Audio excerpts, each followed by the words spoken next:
Good evening, everyone.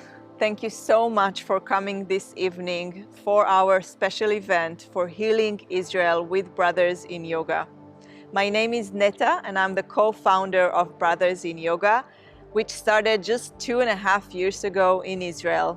In a few moments, I'll tell you much more about this project and the nonprofit and what we're doing in Israel in this time.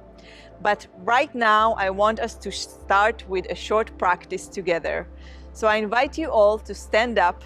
Yes, we are going to do a yoga practice, but just for a few short minutes. So don't worry, you don't have to be flexible, you don't have to be a yogi, but just stand up and practice with me.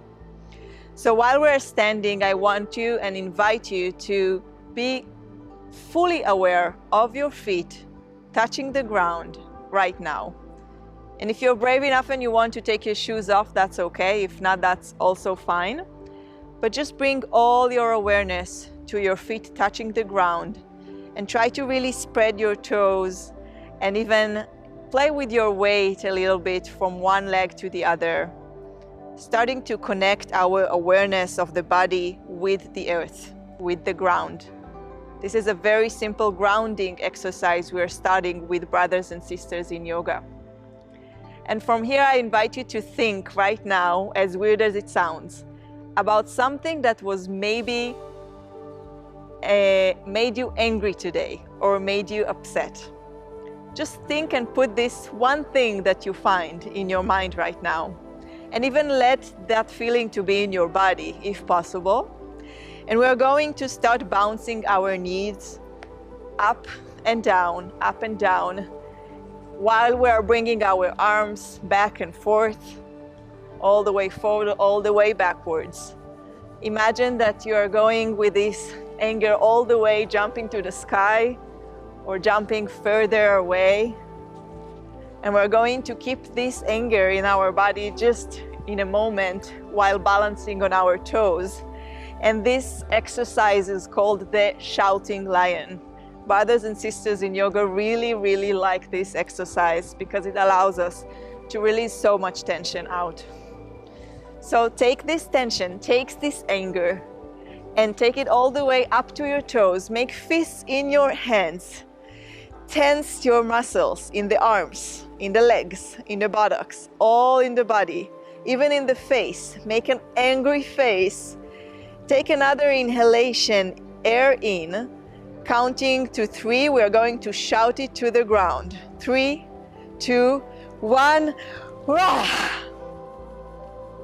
And slowly coming all the way up. Starting to shake the body a little bit if there is still tension in the legs, in the hands, shaking the body. And maybe it feels weird, but this is what animals are doing in nature when they are in danger. And our soldiers and even ourselves sometimes forget this very natural feeling of just releasing tension from the body. So let this feeling to just be with you right now. Connect to your shaking of the body. And slowly bringing your hands together. Rub your hands together until you feel really a lot of warmth coming in.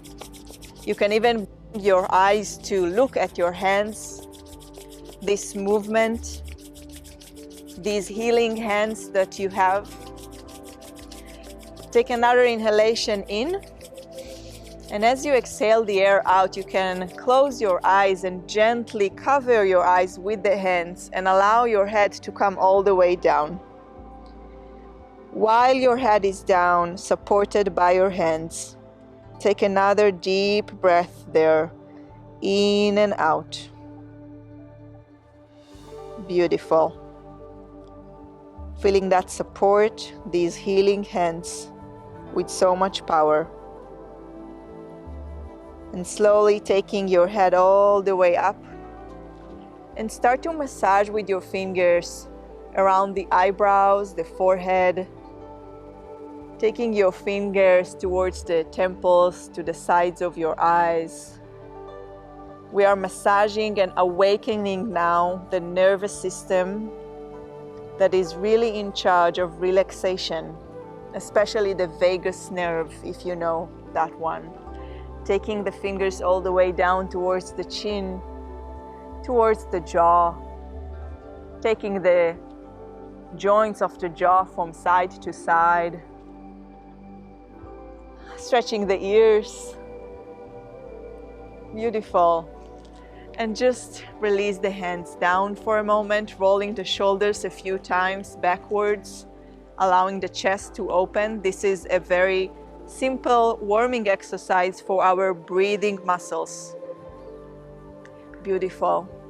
I invite you gently now to place the right hand on your abdomen and the left hand on your chest. Remain here with your own breath, coming in and out. Try to simply breathe through the nose. And while you're taking air in through the nose, expand your belly, your abdomen.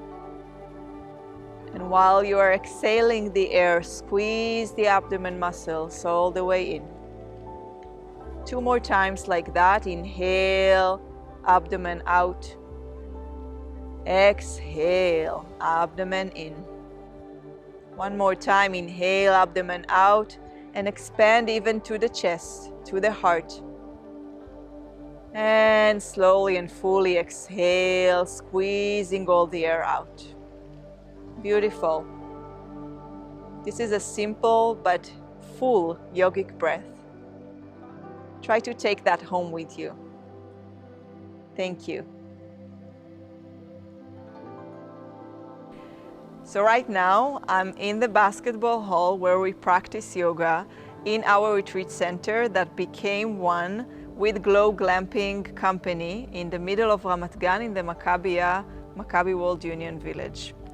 We are here since October 7th, and in a few moments I'll tell you much more about what we are doing here in this time of war. But right now I want to take you with me to where I was 15 years old. In that age, I came to my first yoga class. Yoga came into my life thanks to my mom in that age, and I didn't really know how to explain, but yoga really helped me to heal. Helped me to relax my body, helped me to relax my mind, and really I didn't have any knowledge about it. No one, even not the teacher, explained me what it is doing to me. But I just started to practice, and it went on with me all the way until today. Later on, at the age of 19, I was serving in the IDF, in the military, in a special unit that was in charge of the Chief of Staff security 24/7. Including Tzuk Eitan war that took place in 2014.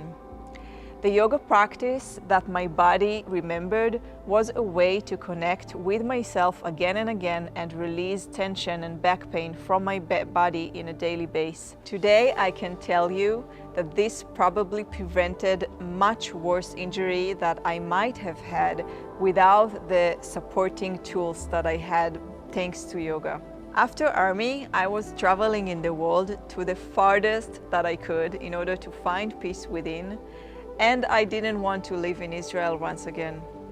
Eventually, I lived in yoga ashrams and became a yoga teacher. Taking the course that I did was a life-changing experience, mostly because there you understand that this path of yoga is way more than on the yoga mat. This practice is a way of life and a way to find peace. It's a way for peace. 8 years later, COVID came, and I found myself that I had to go back to Israel, and for the first time to live there again since the military. The first thing that happened to me once I came back was that my hip joint got stuck. I couldn't walk and I couldn't sit comfortably or practice any of the yoga asanas that I knew. I knew it was something deeper for me to solve with myself mentally and emotionally. So I took the trauma-informed yoga course. This is where you really learn about the brain injury behind PTSD, about the nervous system and how it works, and as the bestseller of Bessel van der Kolk used to say, you really learn that the body keeps the score. But not only that, you really learn also that there is a solution and there is a way to heal with the power of yoga, meditation, and community. These practices really work. It is possible. Then the vision came, Brothers and Sisters in Yoga, which was founded in order to help those dealing with PTSD through yoga to find peace. So this is what we do. We give each and every injured soul to find peace within through a community and through a practice for life. Until October 7th, we had 100 graduates from our programs. October 7th changed everything also for us. In the most personal level, 2 brothers in yoga graduated last year, participated together in the Nova party. One of them, thank God, survived, and the other didn't. His name is Ben Uri. He was a full-time volunteer in Brothers in Yoga nonprofit and was working with me on a daily basis to make sure that we become better and we become larger every day. Ben left us with the most powerful message in the last hours of his life. While hiding from the terrorists outside, he was filming himself, breathing, meditating with his favorite posture. How powerful is that? And like him, all our graduates who had to go on reserve this time attest how much they are using those practices of breathing and yoga asanas in order to relax themselves, to find focus again, and to be better on the field and afterwards. In the impact level, since October, my brother Nir's company, Glow Glamping, decided to donate a whole glamping site to become a retreat center for the war needs. The first we opened was in the Maccabiah World Union Village, where I am right now in Ramat Gan. Until May 24, we already have reached more than 800 souls and more than 40 different retreats and programs. You must understand that this is only the very beginning. Glow Glamping and Brothers and Sisters in Yoga together are planning to build more retreat centers in Israel in order to help so many more souls to heal. The last thing I really want to share with you is that your support not only gives someone else that is sick to heal, but allows someone to become a healer for others. We are sending graduates from each program to teacher training to become another leader for peace within society.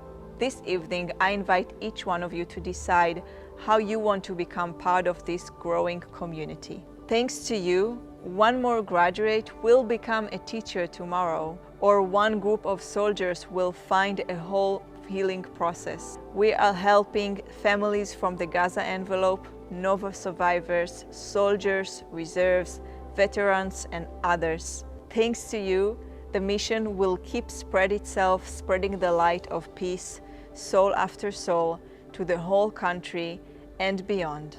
Thank you so much.